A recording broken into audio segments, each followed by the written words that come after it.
Another breaking news story this afternoon is that Sky News understands ministers are considering measures to cut industrial energy prices by around a fifth, bringing them in line with prices in France and Germany. Its forthcoming industrial strategy, which is due to be published on Monday, could also extend support for manufacturers to help them with their soaring bills. Well, the man with the story is Paul Kelso, who's live for us in central London. Paul? Yes, Darren. This is news that I understand in the final stages of consideration of the government's industrial strategy, long awaited. Ministers in those final talks are considering a really significant commitment to cut energy bills for British industrial users, particularly of electricity, by what would amount to around 20% to bring them in line, crucially, with prices in France and Germany, where electricity is a great deal cheaper. Industrial electricity users in the UK face essentially the highest prices in the developed world. And business has been lobbying hard as we head into this industrial strategy for those bills to come down. Nissan warned earlier this month that its plant in Sunderland, because of electricity prices, is the most expensive in the world to operate. So this is on the table as the Chancellor and the Business Secretary consider exactly what they will deliver with their industrial strategy published next week. But as this report shows, industry and manufacturers in particular believe a cut to those bills is absolutely crucial.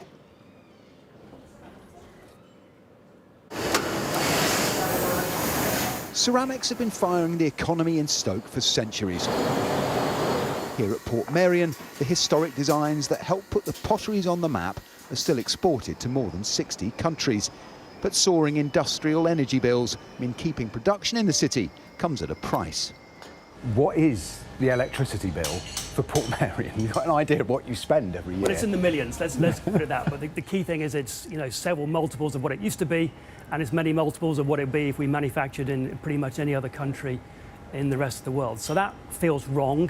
It doesn't feel right. It's been going on for 2.5 years. There needs to be a solution, and we need government to do something fast. Industrial electricity prices have soared since the pandemic, climbing above 25 pence a kilowatt hour. But unlike domestic bills, they've not really come down since the spike that began with the Ukraine war. And that's left us with the highest prices in Europe and the G7. They're 46% above the International Energy Agency average. That's largely Western economies. They're higher than Italy, Germany, France, and more than 4 times the price of costs in the US. So what's in those bills? Well, the largest single element, almost 40%, is wholesale gas cost. Not much we can do about that. Another 25% is the operating costs and the use of the grid. Another 20% of VAT. But it's this last bit, the 16% of policy costs, largely levies intended to incentivise the building of renewables that businesses want cut. Manufacturers are lobbying for the changes to come in the government's forthcoming industrial strategy. The UK now has the highest industrial energy costs in the world, and it's proving extremely difficult for most manufacturers in this country to cope with that. But by far the biggest element of the cost is around what we call policy costs, the other charges, the carbon levies, the network charges, the other elements that are loaded onto the wholesale price, which makes us so much more uncompetitive than all the other manufacturing countries. So you want those cut? We want them taken out, Paul, completely. Sky News understands ministers are actively considering measures to cut prices for manufacturers to European levels. Exactly how will be revealed in the industrial strategy next week. Paul Kelso, Sky News.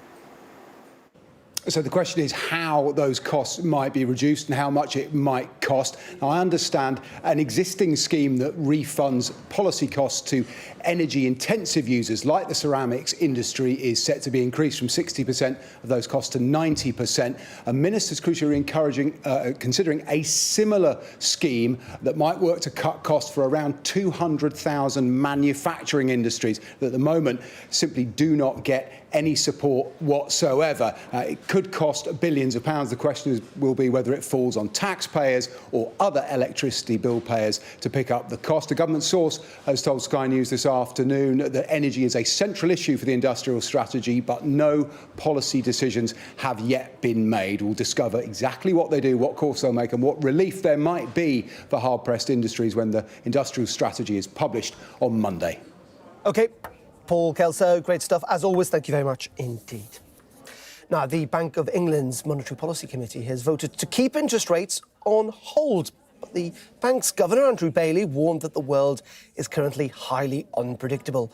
And he said that interest rates, while on a downward path, the committee would also remain vigilant about developments such as the impact from rising energy prices caused by the continuing conflict in the Middle East. With our full report this afternoon, here's our economics and data editor, Ed Conway. With weather like this, is there anywhere better to be? And a hot summer means good business for pub gardens, welcome news in a pretty tough economy. But it raises a question, will people be willing to pay higher prices? After all, everyone's still feeling the squeeze, but costs for places like this are going up too. Labour is obviously the one that has had the biggest impact on the business. Following the autumn budget, we probably felt like we needed to be looking at anywhere between 50p and £1 on a pint to get to where we needed to be. We knew that we couldn't put that in April, so we've done small steps along the way which have gone some way to mitigating the costs. It's decisions like this across the economy that will determine where inflation goes and, by extension, what the Bank of England does about it. For the time being, it's leaving rates on hold, but for how long? So staying at 4.25%, no one really expected them to come down, but nonetheless, that's where they are.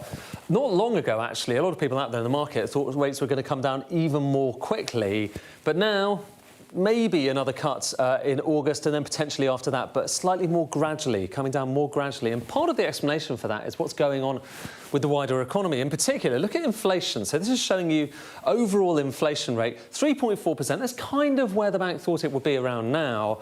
But food inflation, they talked about specifically in the minutes, and that's rising by 4.4%. That's higher than a lot of people had thought and seems to be going up even faster. And then there's the bigger picture. So overall uncertainty, so much uncertainty about what's going on in the economy and geopolitics, to the extent that this measure of uncertainty is now up to the highest rate, so the most uncertain in decades. For homeowners like David, who was recently made redundant and needs to refix his mortgage, rates can't come down soon enough. He's now facing a jump of £200 a month. It's a massive worry because the household expenditure that we actually have is based around me having a job at a certain wage, which has obviously been considered over the period of time. Now that isn't the case. When you've got an additional expense when you're already potentially struggling is going to be difficult. It might be the height of summer, but the Bank of England is trying to think ahead to what inflation looks like in the winter and next summer and the one after that. That will determine what happens next with interest rates. Ed Conway, Sky News. Now, car insurance prices have dropped to their lowest level for more than 2 years. New data from Confused.com suggests that drivers in the UK can now expect to pay an average of £757, and that's down some 16% compared to a year ago. But let's speak to Steve Jukes. He's Confused.com's chief executive and joins us. Steve, very good afternoon to you. This is pretty good news. Yeah, it is encouraging news for consumers after, as you say, just 18 months ago, they were having to foot the bill for all-time high car insurance prices of almost £1,000. So while that number still may sound high for people at an average cost of around £750, it's heading in the right direction. And as I say, it is good news, and it seems good news as well also for younger drivers. They've seen the biggest drop. Yes, that's right. I mean, 18-year-olds just over 2 years ago were paying almost £3,000, and that would have put a number of parents off getting their children on the road, and it would have put young people off doing their driving licence at age 17, 18. And so that's come down significantly, almost £700 to around £2,300 for the average 18-year-old. Still a big number, but that will bring back into play the option of mobility for people at that age. So young drivers are benefiting, albeit it's still a pricey experience.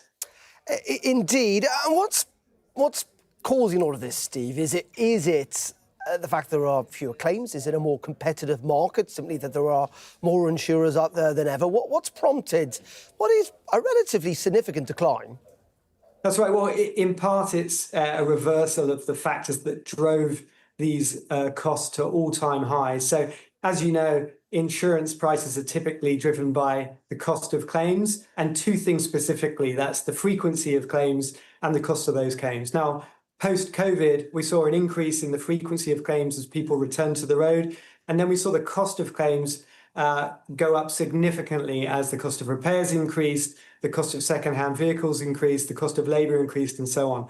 That drove the prices up to almost £1,000, and those factors are starting to pull back in the other direction. So last year, many of the insurers we speak to saw a lowering of frequency of claims. Some will put that down to increased safety tech in vehicles. Some will put it down in some areas to the lower speed limits and the 20-mile-an-hour zones. And then the extreme claims inflation we've seen in labour and parts has started to flatten out. That, combined with the point you made. Oh, it seems that maybe Steve has frozen, but no, he has returned. Steve, you were talking about, I think you were about to compliment me on that I'd said something relatively sensible. Yeah, well, you did. You talked about the reference about the level of competition in the UK market, and that's really the third factor. UK consumers get to benefit from the insurance market being fiercely competitive, and as a result, there's always a lot of competition for customers' business. So when consumers shop around, they often get the best deals, and insurers that are looking to grow are trying to take advantage of that right now. OK, and just very finally, Steve, you know, there's always, we'd hope, a better bargain to be had. I mean, are we expecting prices to fall even further? Or how do people take advantage if they think they're watching this and going, God, I'm paying a lot more than that? How do they get lower prices? So, and the future prices are very tough to call. I think the recent monthly drops have been slowing. But what we do find is that when UK drivers go back to checking what they're being insured for, are they really using it, and actually who the best provider is for them, they often can find savings. And we're still seeing consumers that get what looks like an attractive renewal letter from their current insurer, then do a search and then make savings. So things like mileage, things like, are you able to share the driving with somebody else? And if so, having them as a named driver on your policy, making sure all of your information is up to date, but most of all, taking advantage of the fact that the UK is a very competitive market. And so the most attractive insurer for you last year may not be the most attractive insurer for you this year. And as I say, that can be good for insurance providers looking to grow, and it could be good for consumers. OK, Steve, and I even saw you got the pun in about driving prices down there in one of your answers. Appreciate your time. Steve Jukes there from Confused.com. Thank you. Now, there's been a fall in online spending here in the UK. That's according to new data from Adobe Digital Insight. It says that despite online prices being 9.6% cheaper on average compared with a year ago, spending fell by 1.2% in May. Well, delighted to say we can speak to Vivek Pandya, who is a lead analyst for Adobe Digital Insight and joins us, as you can see, from San Francisco. Vivek, thank you for your time. What's led to this? Because I think something like £4.4 billion has been spent, but it has fallen a little. That's right. So we've been seeing online spending growth in a sort of weaker space. It's been growing at about 2.5 to 3.5%. And then when we got to May, we saw it go down about 1.3%. And really, we're seeing consumer confidence kind of lower, especially in May. And that really drew down essentially non-essential product spending. And so that is what we're attributing to that sort of weaker May period.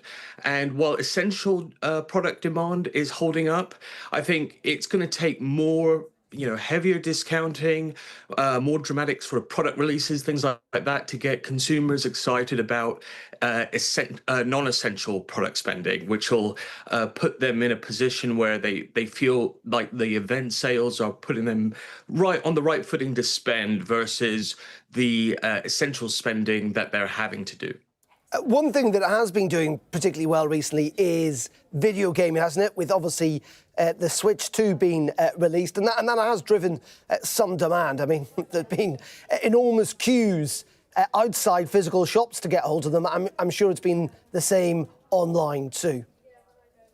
That's correct. So the Switch 2 release drove up the video game category spending up 252%. So that really helped lift that sort of non-essential spending that I was talking about and helped us get on the right footing here in June. The first 15 days or so have been positive again. So that's the sort of eventized moment that can get consumers out of a slump around certain types of spending and really drive up momentum. So it's really important that online retailers capitalize on these moments and take advantage of them. We're coming into July. There's going to be the Prime event. That's going to really increase buyer propensity to spend on different types of goods. And so that's a big opportunity for them. Vivek, it's a bit of a scorcher here in the UK today. And normally what we say is the weather actually has an impact on sales in the offline world. You know, the weather's good, people do tend to go out and go to shops and spend some money.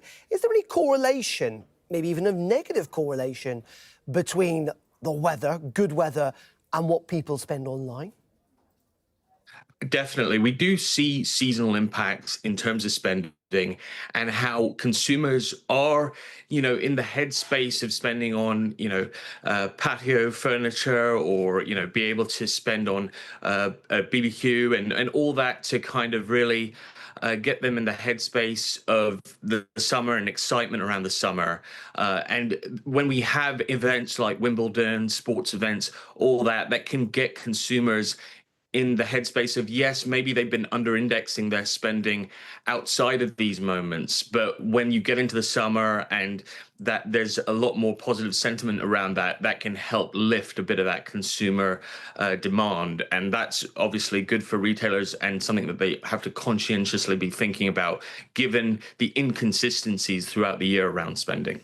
OK, fascinating stuff, Vivek. Thank you very much indeed for your time. That's Vivek Pandia, who is from Adobe Digital Insights. Thank you.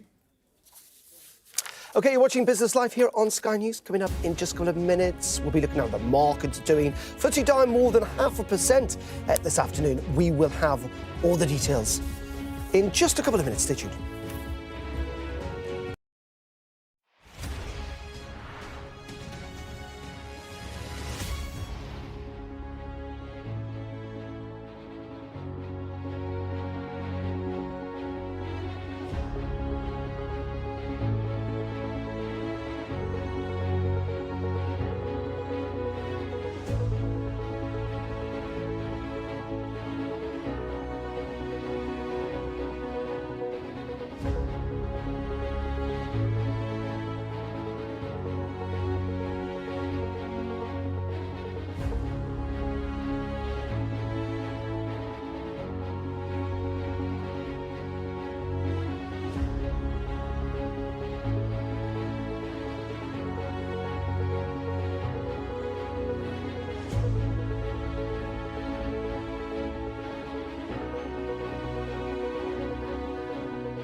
Our app gives you the very best of Sky News wherever you are.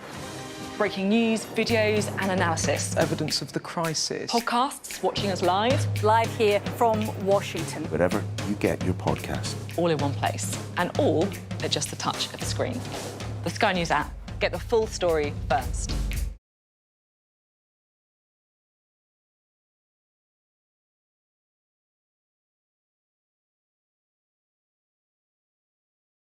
I'm Stephen Murphy, and I'm Sky's Ireland correspondent based here in Dublin. The waters of Ireland and Britain should be home to great white sharks. If there are great white sharks in this area, there's no reason they wouldn't come here to feed. It's basically a buffet. on a beach. This could be not only a record-breaking storm, but potentially the most dangerous storm ever to hit Ireland. We're rolling. Welcome to the world. Our new podcast, starting now. It's very exciting. Every week, we'll be reporting from the world's trouble spots. We get to hold those in positions of power accountable, and we get to ask the questions that the audience, the listeners, want to know about. And that's why it is so important that people tune in, come along for the road, come along for the journey. It'll be fun. Very welcome back to Business Live. You may remember at the top of the programme, about 20 minutes ago, we broke the news that President Trump had signed that executive order allowing TikTok to operate in the United States for at least another 90 days. Well, we've had a response now from TikTok, from the app, in the last couple of minutes, saying that they are grateful for President Trump's leadership and support in ensuring that TikTok continues to be available in the United States, and saying that they will continue to work with the Vice President Vance's office.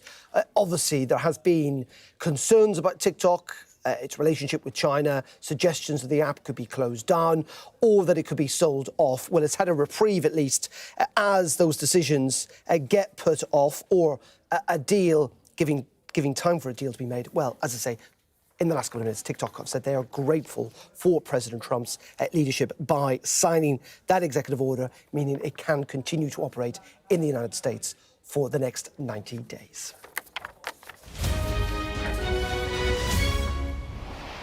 OK, let's have a look at how the markets are doing this afternoon. Let's bring in Hannah Gooch-Peters, portfolio specialist at 91. Hannah, very good afternoon to you. FTSE down half a percentage point today, but it's not had necessarily the worst of time, has it? It's comparable to the United States, which has had quite a roller coaster ride this year.